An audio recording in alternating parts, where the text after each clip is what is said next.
आज बाबा ने शिव बाबा को क्या टाइटल दिया? बोलो।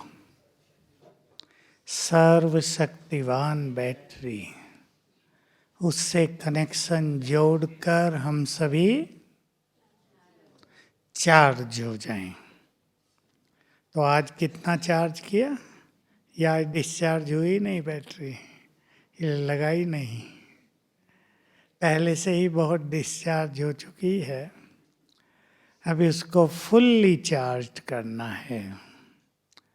तो सर्वशक्तिवान से बुद्धि का कनेक्शन लगा रहे। कैसे लगता है कनेक्शन? यहाँ तो प्लग डाल देते हैं हम, लेकिन सर्वशक्तिवान निराकार शिव बाबा को जैसे ही बुद्धि के नेत्र से देखेंगे, उससे हम जुड़ गए। उसकी संपूर्ण एनर्जी हम में आने लगेगी। तो ये जितना ज़्यादा प्रैक्टिस करेंगे उतना सहज होगा। लेकिन बाबा से जुड़ने के लिए कौन सी धारणाएं चाहिए? बोलो। और बोलो। ठीक बोल रहे, ठीक बोल रहे। अंतर्मुखता, एकाग्रता, पवित्रता, और आज के वरदान में क्या था? साक्षी और संतुष्टता। ये बड़ी धारणाएं हैं दोनों। संतुष्ट रहना ये छोटी बात नहीं है। छोटी छोटी चीज मनुष्य को असंतुष्ट कर देती है। कुछ चाहता है, स्थूल चीज या सूक्ष्म चीज, वो प्राप्त नहीं होती तो मन विचलित हो जाता है, एकाग्रता नष्ट हो जाती है। तो हमारा बुद्धि योग सहज लगे सर्वशक्तिवान बैटरी से, इसके लिए व्यर्थ से स्वयं को पूरी तरह मुक्त रखना चाहिए। इम्पोर्टेंट बात। एक इम्पोर्टेंट बात और है, जिसमें हम सब तो चल रहे हैं, पर जिनका योग नहीं लगता उन्हें इस बात पर भी ध्यान देना चाहिए। हमारे जितने अच्छे पुण्य कर्म होंगे, बुद्धि योग उतना ही सहज लगेगा। अगर मन विचलित होता है, बार बार भटकता है, तो हमें चेक करना चाहिए हमारे पापों का खाता ज़्यादा है या पुण्यों का खाता ज़्यादा है। पाप के खाता ज़्यादा होने की निशानी क्या दिखाई देगी? वो तो हो गया, आगे बढ़ो। बुद्धि भारी रहेगी और खुशी नहीं रहेगी, और दुआएं नहीं मिलेंगी, गलतियां ज़्यादा होंगी, विघ्न ज़्यादा आएंगे। कोई गड़बड़ हो गई, समस्याएं आ गई जीवन में, तो किसी का साथ नहीं मिलेगा। और पुण्यात्मा होंगे तो फटाफट साथ मिलेगा। सहज बाबा की भी मदद का अनुभव होगा। ये बहुत अच्छी बात रहेगी। बाबा की मदद का भी बहुत अच्छा अनुभव रहेगा। पाप बहुत है तो क्या होगा? बोलो। संतुष्ट नहीं होंगे। और बोलो। सहयोग नहीं। और बोलो भाई लोग। और पाप भारी करता है आत्मा को। पाप सचमुच अनेक बीमारियों का भी जन्मदाता है। आज किसी से बात हो रही थी नीचे, एक बात बहुत सुंदर आई कि वर्तमान समय, खास इस समय, मन की स्थितियों का तन के स्वास्थ्य पर गहरा प्रभाव पड़ रहा है। पहले मन भी ठीक थे, प्रकृति भी हमारे फेवर में थी। अब खेल चारों ओर से बिगड़ा है, तो मन के हर विचार का इफेक्ट देह पर पड़ता है। वो लोग जल्दी स्वस्थ हो जाते हैं जो अच्छे विचार करते हैं, पॉजिटिव, जो बहुत खुश रहते हैं, हल्के रहते हैं।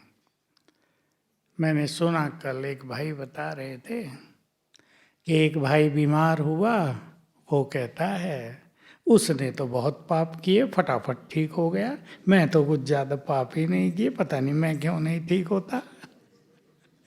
नजर दूसरों की ओर जाती है तो क्या नुकसान होता है?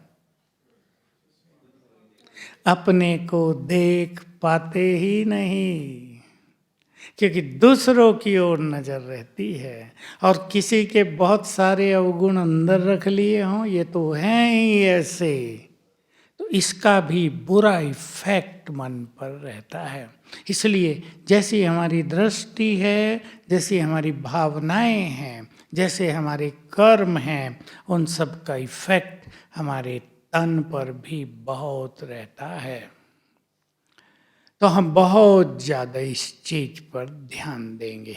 आज का वरदान तो बड़ा ही भारी कहें या सूक्ष्म कहें, परिस्थितियों में साक्षी होकर रहना संभव है क्या? दूसरे को परिस्थिति आ रही हो तो हम आराम से साक्षी हो सकते हैं।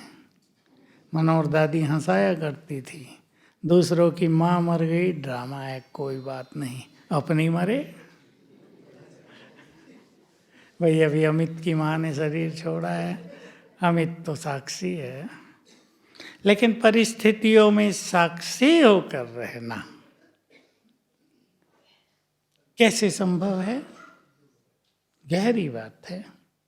दूसरों की बातों पे तो हम सहज भाव से साक्षी रहते हैं, पर अपने साथ जो कुछ होता है, तन की बीमारी भी आए तो हम जरा इससे अलग होकर देखें, इसको साक्षी भाव कहेंगे। ये बीमारी मुझे नहीं, किसको है? इस तन को है। जैसे हम दोनों अलग अलग हैं, जैसे कोई और भोग रहा है शरीर की व्याधियों को, मैं नहीं, तो साक्षी भाव बढ़ जाएगा। ऐसे ही कोई परिस्थिति आ गई, परिवार में परिस्थिति आ गई, सब अपने अपने हिसाब किताब चुकतू कर रहे हैं, सब चुकतू हो जाएंगे, ठीक हो जाएगा। हल्के रहना और इस स्मृति में रहना, इससे साक्षी भाव बढ़ता जाएगा, क्योंकि साक्षी स्थिति हमारी सर्वोच्च स्थिति है आध्यात्म की। जब हम साक्षी हो जाते हैं, मतलब खेल चल रहा है, नथिंग न्यू, किसी चीज को चेंज करने की इच्छा नहीं, समझ रहे हैं ना? या हमारी इच्छा से चेंज हो जाएगा? होगा ही नहीं। ड्रामा का एक सुंदर प्लान है युग को बदलने का, लेकिन फिर भी मनुष्य को इच्छा होती है ना, ये ना होना चाहिए। कई तो सोचते हैं विनाश भी नहीं होना चाहिए, इतनी अच्छी दुनिया, बाबा सबको खत्म कर देगा, ये तो अच्छी बात नहीं है। अभी तो हमारे बच्चे पढ़ लिख के नौकरियों पे गए हैं, खत्म हो जाएंगे सब, लगता है बड़ा भारी काम है ये तो साक्षी भाव अर्थात जो कुछ हो रहा है वो हो रहा है, एक्यूरेटली चल रहा है, बिल्कुल ठीक ठीक चल रहा है। किसी का नंबर कभी आएगा, किसी का कभी आएगा, विनाश की बात नहीं कर रहे। पुरुषार्थ में भी, परिवारों की स्थिति में भी, अपनी स्थिति में भी हमें साक्षी होकर रहना ही है।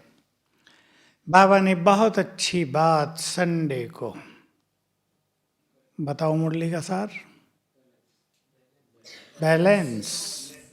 बैलेंस, हमें किस चीज का बैलेंस चाहिए?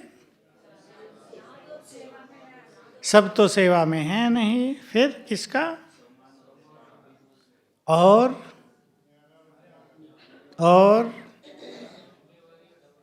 ये बहुत अच्छी बात थी, जिम्मेदारी और डबल लाइट और कर्म और योग का। हाँ, जब हम सेवाएं करते हैं तो हमें बहुत खुशी भी होती है, संतुष्टि भी होती है, भाग्य भी बनता है। लेकिन चढ़ती कला की अनुभूति अर्थात हर तरह की सेवा हमें चढ़ती कला का अनुभव कराए। सेवा गिरावट का कारण न बन जाए, इस पे बहुत ध्यान देना है। कई लोग सेवा में जब टकराव में आ जाते हैं या मन की स्थिति ऊपर नीचे कर लेते हैं तो उड़ती कला की बजाय रुक जाते हैं। उससे हमें सावधान रहना है। हम ध्यान दें कर्म योग पर। कर्म करते हुए योग क्यों नहीं रहता?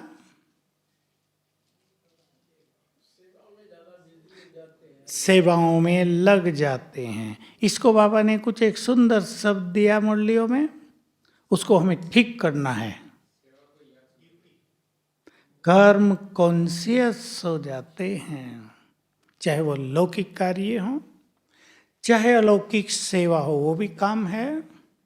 हम कर्म कॉन्शियस हो जाते हैं, किसी भी काम में लग गए, उसमें अपने को पूरी तरह इन्वॉल्व, बिल्कुल उसमें बिजी कर देते हैं। इससे बाहर कैसे होंगे? बोलो। महत्व हम याद को दें, और बोलो थोड़ा गहराई से क्या होता है, नजर डालें अपने पर।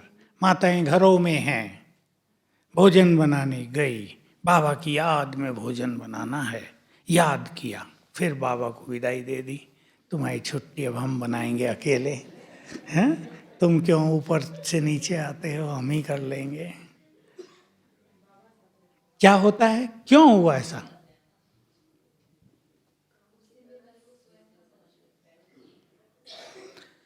संकल्पों का प्रभाव मन पर इतना ज्यादा रहता है कि जो कुछ हम करना चाहते हैं उसको वो भुला देता है। ये नहीं कि केवल हम कर्म में ही बिजी हो जाते हैं, वो तो एक चीज है, लेकिन इम्पोर्टेंट चीज है कुछ संकल्पों का इफेक्ट मन पर बना रहता है। ध्यान देंगे, अब अपने अपने को देखना है कौन से संकल्प सवेरे से हमारे मन पर गहरा प्रभाव डाल रहे हैं। कोई घटना हो गई है, कुछ याद आ गया है, कोई लौकिक से हो गया है, किसी ने बुरा व्यवहार कर दिया है, कहीं सफलता नहीं मिली है, हार हो गई है, क्या हुआ, कहीं मन इच्छित काम नहीं हुआ, उसका एक निगेटिव इफेक्ट मन पर छाया हुआ है। कई बार ऐसा होता है कि मनुष्य को पता भी नहीं चलता कि उसके मन पर किसी बात का इफेक्ट छाया रहता है। जैसे आजकल के विद्यार्थी, एकाग्रता नहीं होती, जिनको नहीं होती, जब गहराई से उनसे पूछा जाता है तो पता चलता है किस चीज का प्रभाव छाया हुआ है। तो पढ़ रहे हैं पर पढ़ ही नहीं रहे, देख रहे हैं किताब को पर जैसे देख नहीं रहे हैं, तो वो चीज़ें अंदर नहीं जा रही हैं। हम भी ये चेक करें, हमारी एकाग्रता को नष्ट करने वाले व्यर्थ संकल्प हैं या साधारण संकल्प हैं। साधारण संकल्पों पर भी ध्यान देना है। साधारण संकल्प, कामकाज के संकल्प, बिल्कुल जो हमें भी नहीं लगेगा कि व्यर्थ हैं पर चल रहे हैं, उस पर यदि हम ध्यान देंगे तो कर्म के समय योग अच्छा होगा। दूसरी चीज, एक चीज की हम सबको बहुत अच्छी प्रैक्टिस करनी है। बाबा का ये महावाक्य सबको याद रखना है और इसको अपने जीवन में समाएंगे सभी। किसी भी कर्म करने से पहले श्रेष्ठ स्थिति में कर्म किया जाए, उसका इफेक्ट, और साधारण स्थिति में कर्म किया जाए उसका इफेक्ट, दोनों में बहुत अंतर है। इसलिए भारत में, हिंदू धर्म में क्या रस्म है इसकी यादगार में? और और भी तो कुछ करते हैं, आप सब करते, सब माताओं ने किया है।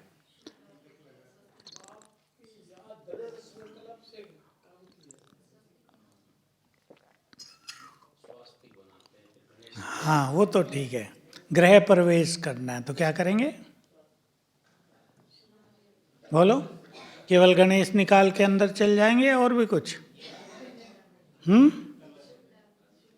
अरे बताए ना, माताओं ने खूब किया है, नारियल भी फोड़ेंगे। देखो भारत में ये परंपरा रही, पंडित को बुलाएंगे, कुछ पूजा पाठ करवाएंगे, फिर ये भी करेंगे जो आप सबने बताया। क्यों? ये पूजा पाठ, मंत्र जाप, ये क्या है सब? अच्छे वाइब्रेशन से काम की शुरुआत हो, तो उन वाइब्रेशंस का इफेक्ट पड़ेगा पूरे काम पर। आपने देखा होगा मूर्तियों की स्थापना मंदिरों में की जाती है, क्या करते हैं उससे पहले? प्राण प्रतिष्ठा, अर्थात सीधी भाषा में जड़ मूर्ति में प्राण डाले जाएंगे। अब बिना आत्मा के प्राण कैसे पड़ गए? आप जानते हैं, बोलो, आपको क्लियर भी रहे, क्योंकि भक्ति में ये रस्म बहुत ज़्यादा है। ऐसे ही मूर्ति बना के रख दी गणेश जी की, चलो पूजा शुरू करो, नहीं, प्राण प्रतिष्ठा होगी। क्योंकि जो उस समय मंत्र उच्चारण होंगे और जो लोग सामने बैठे हैं उनकी जो भावनाएं होंगी, उन सब के वाइब्रेशंस मूर्ति में समा जाएंगे। ये जड़ चीजें हैं, जो प्रकृति है, हमारे वाइब्रेशंस को तुरंत ग्रहण कर लेती है। इसलिए ये सब नियम हिंदू धर्म में विशेष हो गए। तो हम इस बात पे ध्यान दें, कोई भी कर्म जब हम शुरू कर रहे हैं, हमारी स्मृति क्या है, सबको सोचना है, हमारी स्मृति क्या है। बिना स्मृति के ही कर्म चालू करते हैं, आदत पड़ गई है, या कुछ श्रेष्ठ स्मृति। देखो बाबा जब गंगा में आचमन दिया करते थे या कुछ दान करते थे तो क्या संकल्प करते थे? ब्रह्मा बनने से पहले सर्वात्माओं के लिए, सर्वात्माओं का कल्याण हो, एक संकल्प ही है ना। कोई ये भी सोच सकता है हमारे सोचने से कल्याण हो जाएगा क्या? फिर तो हम सब सोचने लगे, पर सोचा नहीं जाता फिर भी लोगों से। तो हम एक अपना प्रोग्राम बनाएं सिंपल, जितने तरह के हम कर्म करते हैं उनमें सारा समय याद रहे, वो तो बड़ी बात है, अच्छी बात है। लेकिन हर कर्म की शुरुआत हम एक सुंदर स्मृति से करें। लेकिन प्लान खुद को खुद बनाना होगा, ये कोई और बना कर देगा और सब कर लेंगे, नहीं चलेगा। अपनी प्लानिंग खुद करनी होती है। हमें भोजन खाना है, खाने से पहले क्या स्मृति हो, बोलो भाई, बताएंगे विष्णु। तो क्या करेंगे? शायद दुनिया को तुम भी खाओ, उनको मिलना चाहिए, भावना। और बताओ, कल वृक्ष की जड़ों में बैठ के खाएंगे तो सब खा लेंगे। वाह, बड़े भारी विचार हैं आपके तो सुरेश भाई, बोलो। बाबा को थैंक्स देंगे, ब्रह्मा भोजन खिला रहा है वो हमें, और कुछ अभ्यास सब करते हैं ना, शरीर स्वस्थ हो जाए, ये सब सुंदर विचार हैं। बहनें भी कुछ करती हैं, हम 5 स्वरूपों का अभ्यास कर लें, हम बाबा का आह्वान कर लें, या मैं फरिश्ता हूँ, या बाबा मुझे अब खिलाएंगे। सुंदर स्मृति से शुरू करें, ये हम चालू करें, क्योंकि सबको पता है फुल टाइम ऐसे योग रहता है नहीं, किसी का कम किसी का ज़्यादा। इसलिए शुरुआत बहुत सुंदर हो जाए और आगे चलें। हम पानी पीते हैं, मैं छोटे छोटे काम ले रहा हूँ। हम पानी पीते हैं, पीती हैं बहनें या नहीं? हैं? चार्ज करें, कम से कम 2 बार याद कर लें, मैं फरिश्ता हूँ। इफेक्ट आप देखेंगे। इससे व्यर्थ संकल्प बहुत शांत रहेंगे। जिसको भिन्न भिन्न सेवाओं पे जाना है, बाइक बहुतों के पास है, बाइक पर बैठे आदत डाल लें, ये अभ्यास करना है। बोलो क्या करेंगे? बाबा को बैठाएंगे। और राकेश तुम क्या करते हो? बोलो बोलो बोलो, सब बोलो, ये सबका काम है रोज का। हैं? फरिश्ता बन के उड़ेंगे, ऊपर न उड़ और बोलो, बाबा का आह्वान कर लें। मान लो आपको थोड़ा नीचे तक जाना है। मैं मास्टर सर्वशक्तिवान हूँ, विघ्न विनाशक हूँ, मेरी यात्रा निर्विघ्न हो। तो श्रेष्ठ स्मृति का इफेक्ट पूरी पौना घंटे की यात्रा पर पड़ जाएगा। ऐसे आप यज्ञ सेवा में शुरू कर रहे हैं, कोई 8 बजे करेंगे, कोई 8:30, कोई 9 बजे। रोज का नियम बना लें। स्मृति ला सकते हैं, करण करावन हार मेरे साथ है। अब वो और मैं दोनों मिलकर ये यज्ञ सेवा करेंगे। बाबा को थैंक्स दें, बाबा आपने मुझे बहुत सुंदर अवसर दिया, अपने यज्ञ में स्थान दिया, अपने यज्ञ में बहुत सुंदर भाग्य बनाने के लिए मुझे सेवा दे दी। 2-3 मिनट कुछ सुंदर विचारों के बाद सेवा शुरू करें। ऐसे कम से कम 12 जो कार्य हमारे सारे दिन में होते हैं, उनके लिए हम सुंदर संकल्प कर लें। आपको यात्रा करनी है, यहाँ से और शांतिवन जाना है। आप संकल्प कर लें, मैं जाते हुए अभ्यास करूँगा, मैं लाइट हाउस माइट हाउस फरिश्ता हूँ। इफेक्ट होगा बहुत गहरा, लाइट माइट फैलती रहेगी, क्योंकि जिन रास्तों से अनेक ब्राह्मण आ जा रहे हैं, क्या हो रहा है वहाँ? वहाँ वाइब्रेशंस निर्मित हो चुके हैं बहुत, जो कि कितने सालों से आ जा रहे हैं, रोज हजारों भी आते जाते हैं। तो बहुत गहरा इफेक्ट होगा वाइब्रेशंस पर, चारों ओर की प्रकृति पर, क्योंकि यहाँ प्रकृति है बहुत ज़्यादा, हमारे इन सुंदर विचारों का। पसंद है ये बात? सभी करेंगे, बहनें भी करेंगे, अपने घरों में भी करो। घर से बाहर निकलना है, कम से कम 1 मिनट बाबा की याद में बैठ के, नहीं तो 3 मिनट बाबा की याद में बैठ कर जाओ। ये अभ्यास मैंने बहुत साल पहले एक भाई से कराया था। कुछ लोग जानते होंगे, पांडवोन दिल्ली में शिव कुमार रहते हैं, शिव बालक नाम था, यहीं थे यज्ञ में। बाबा के पास आ गए थे 9 साल की आयु में ही, छोटे से ही, 9 या 12 साल के। हम जमुना प्रसाद भाई हैं, उनके छोटे भाई हैं, मेरे साथ ही रहते थे। तो दिल्ली में गए, तो उनका काम टिकट बुक कराना था। उन दिनों ये आजकल के साधन बहुत नहीं होते थे, कंप्यूटर लगे थे अभी अभी दिल्ली रेलवे स्टेशन पर, नई दिल्ली भी पुरानी दिल्ली भी। तो लाइन में तो खड़ा होना ही पड़ता था।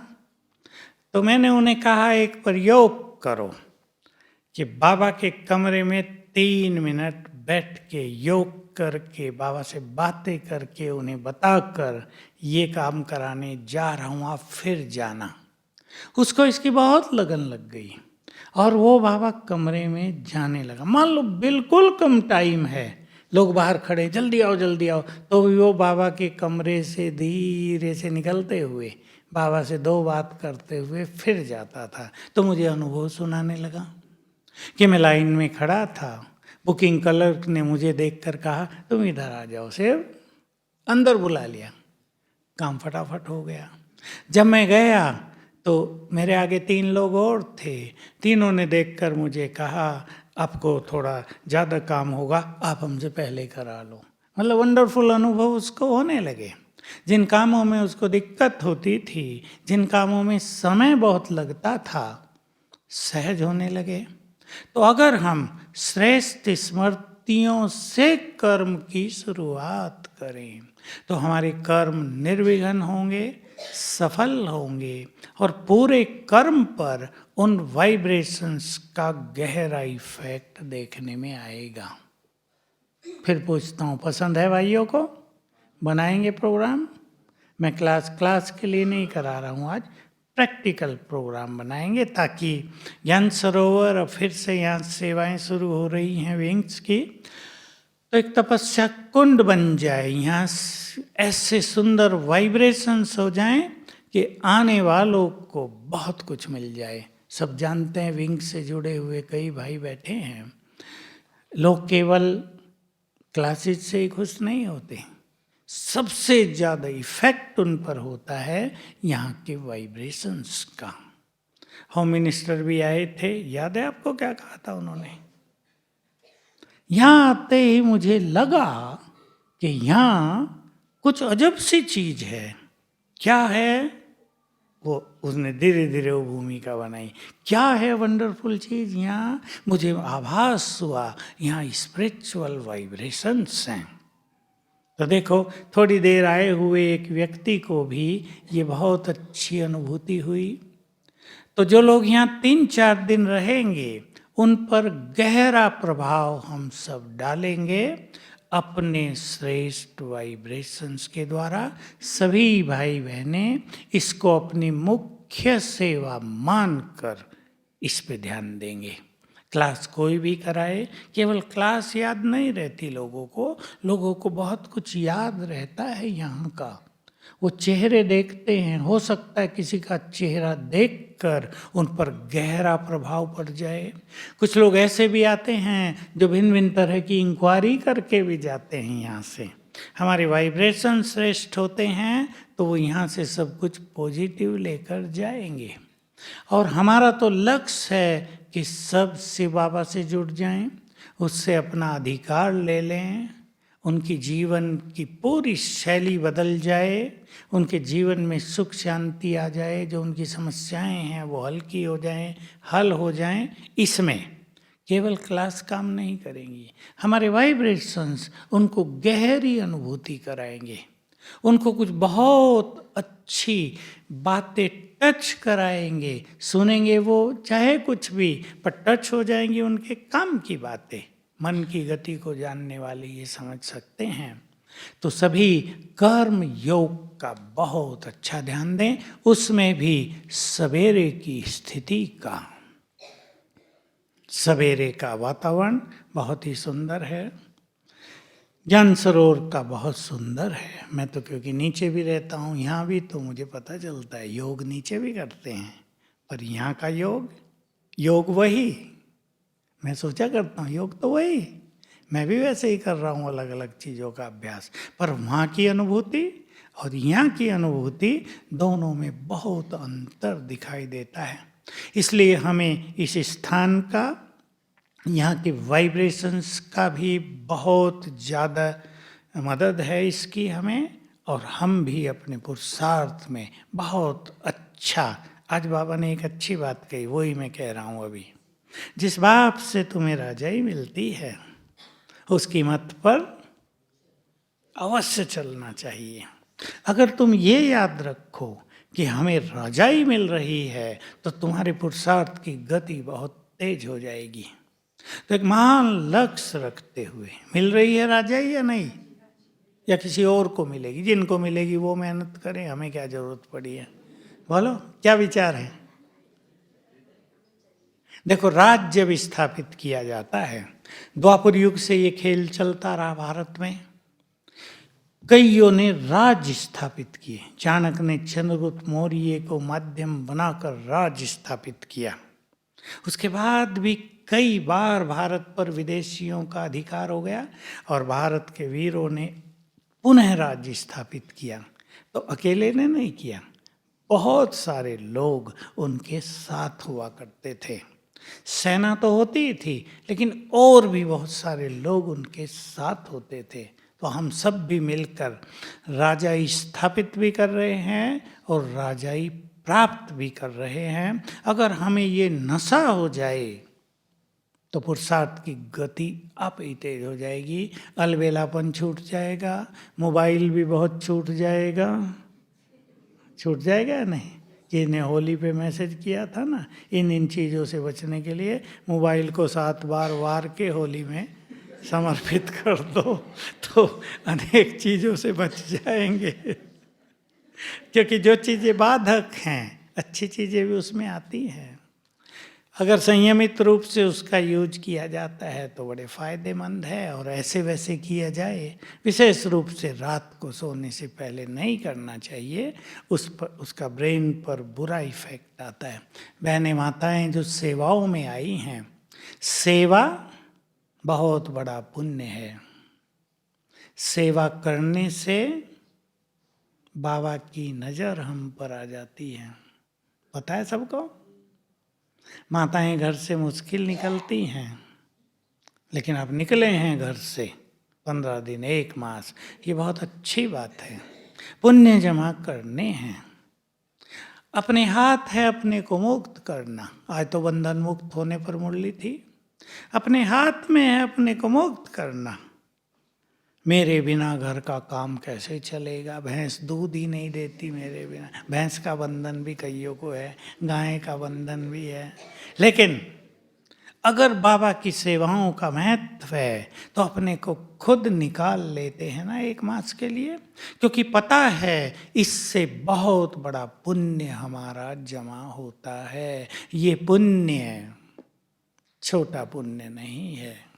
आज एक छोटी सी वीडियो हम देख रहे थे, नीचे किचन की बनाई है, क्योंकि किचन में बहुत लोग देखना चाहते हैं, तो एक 10 मिनट की छोटी सी मूवी बना दी है किचन की, जो अंदर काम चल रहा है तो वो बाहर दिखाई जाएगी, सदा ही चलती रहेगी जहाँ लोग देखने आते हैं और वो देख लिया करेंगे। तो उसमें शुरुआत की अव्यक्त बाप दादा ब्रह्मा भोजन के लिए बहुत अच्छी बातें कह रहे हैं।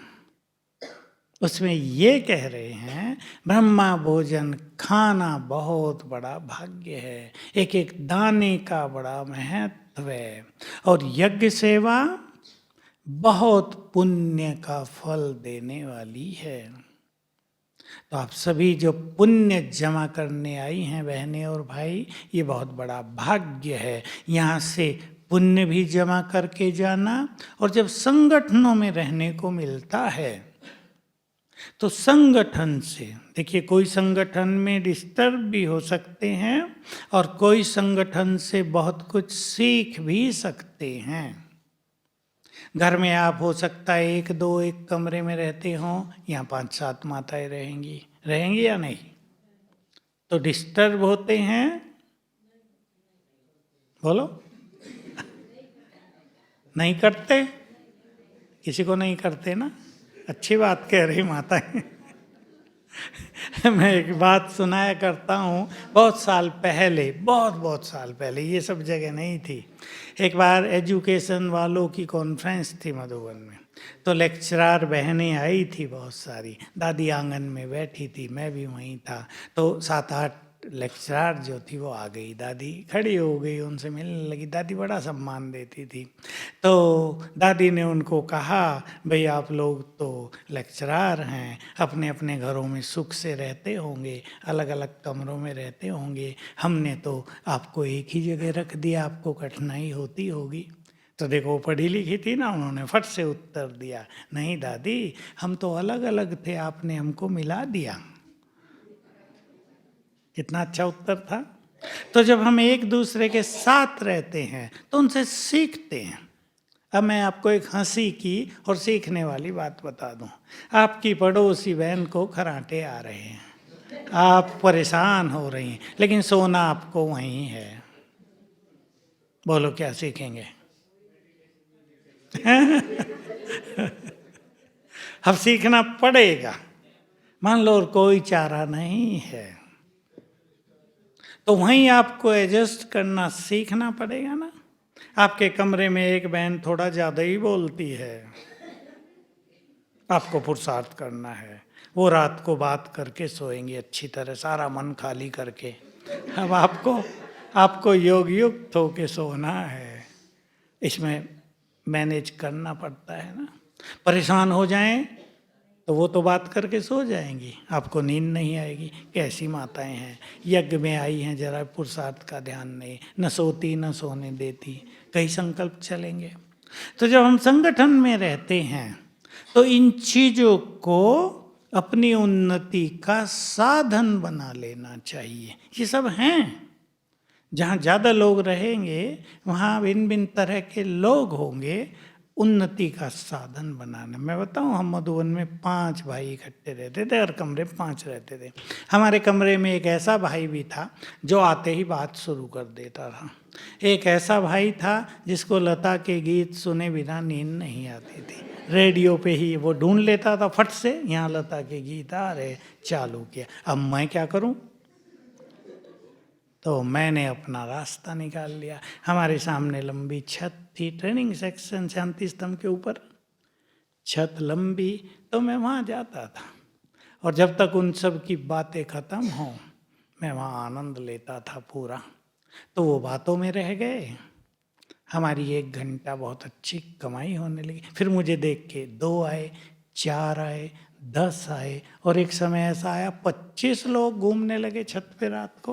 मैंने कहा भाई अभी आप सो जाओ, इतने सब घूमेंगे लोग रिपोर्ट कर देंगे दादी को कि सब छत पे घूमते हैं रात को। देखिए, हम अपनी उन्नति का मार्ग स्वयं ढूंढ लिया करें। अब माताएं तो कमरा छोड़ के बाहर नहीं जाएंगी, लेकिन मार्ग ढूंढ लो। उन्हें प्यार से भी कह दो भाई अब सो जाओ, हमें भी सोने तो। डांटेंगी आप, बात कर रही हो, बात ही खत्म नहीं होती, तुम्हारी अकल नहीं है, तुम्हें क्या कर रही, तो गड़बड़ हो जाएगी। अगले दिन वो शिकायत करेगी आपकी, भले ही गलती वो कर रही थी पर शिकायत वो पहले आपकी कराएगी कि ये देखो रात को हमें बुरा बोल रही थी। तो अपनी उन्नति का मार्ग स्वयं निकाल लेना है। और संगठन, दादी जानकी से सीखा था हमने शुरू में, वो ये सिखाया करती थी कि संगठन को अपनी उन्नति का, सद्गुण धारण करने का, एडजस्ट होके कैसे चलें ये सीखने का आधार बना लो। तब से हमें समझ में आया था कि दूसरा कैसा भी हो हमें उसके साथ चलना है। तो मैंने एक सुंदर सी बात रख दी थी, ये लास्ट बात, मैंने संकल्प रख दिया, मुझे ये नहीं सोचना है मैं जैसा चाहूँ वैसा ये सब चलें, मुझे ये करना है, मैं छोटा हूँ, जैसा ये चाहते हैं वैसा मुझे चलना है। शांत हो गया चित्त। तो ऐसे अपने को मोल्ड कर लेना, एडजस्ट कर लेना, इसकी बहुत ज़रूरत है। तो बहुत अच्छा सुख पाकर जाना माताएं सभी, और पुण्य की पूंजी बढ़ा कर जाना। बाबा की नज़र रहती है, जब आप घर भी जाएंगे बाबा की नज़रों में आप रहेंगे। ओम शांति।